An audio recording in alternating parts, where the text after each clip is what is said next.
The late afternoon sun cast long, distorted shadows across the forest floor as Mark began his hike. He'd always found a certain peace in the woods, a quiet solitude that the city could never offer. The trail started wide and welcoming, a well-trodden path carpeted with fallen leaves that crunched satisfyingly under his boots.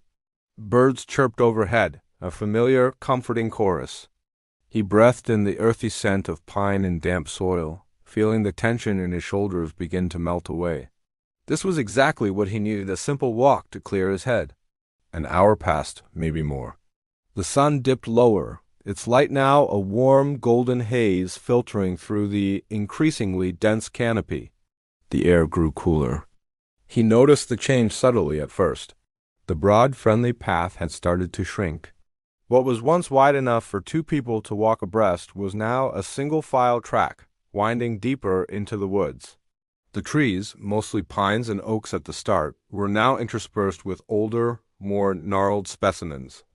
Their branches twisted together overhead, forming a thick, interwoven roof that blotted out patches of the sky. The cheerful birdsong had faded, replaced by an unnerving silence. The only sound was the rustle of his own movements and the whisper of a breeze through the leaves. He checked his phone.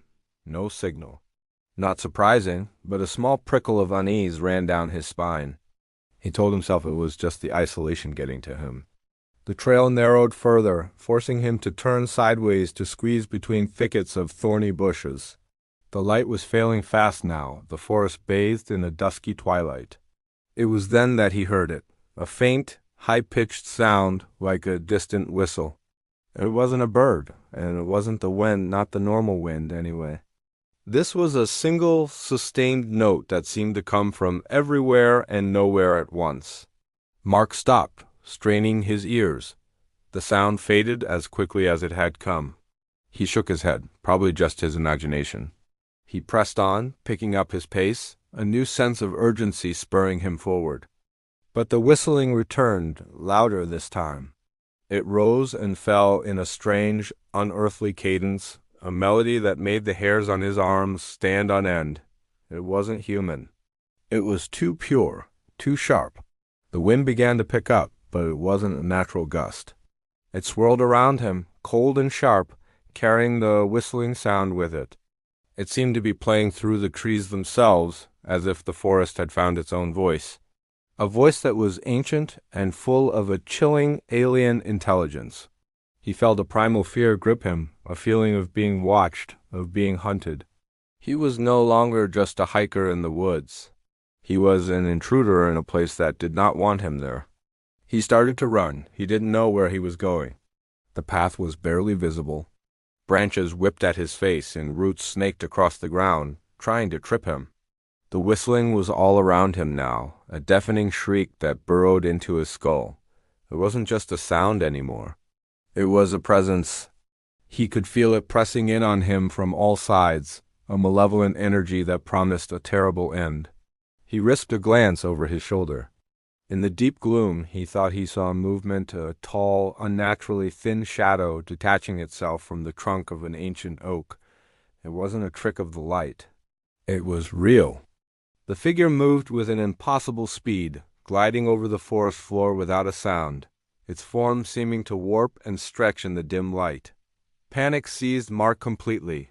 He scrambled forward, his lungs burning, his heart hammering against his ribs like a trapped bird.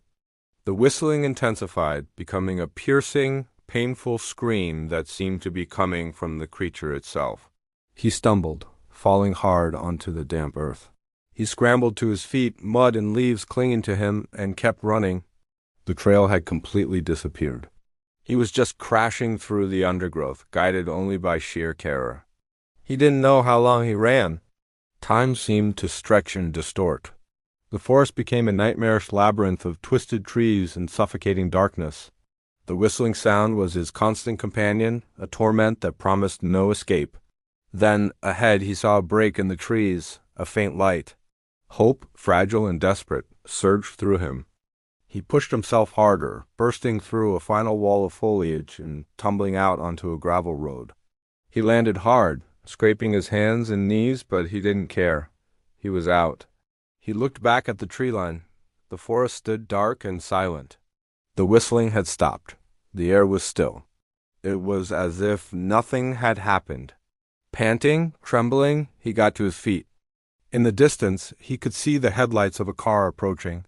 He started waving his arms frantically, shouting. The car slowed and stopped. A kind-faced elderly couple looked at him with concern. "Are you all right, son?"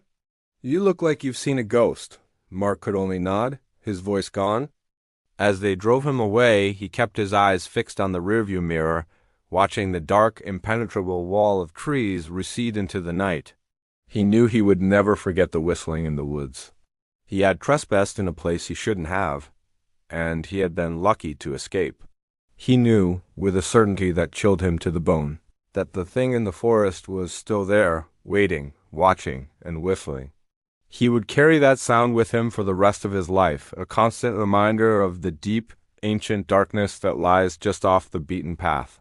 Thanks for watching, and if you enjoyed this story, don't forget to like and subscribe for more. Stay safe out there.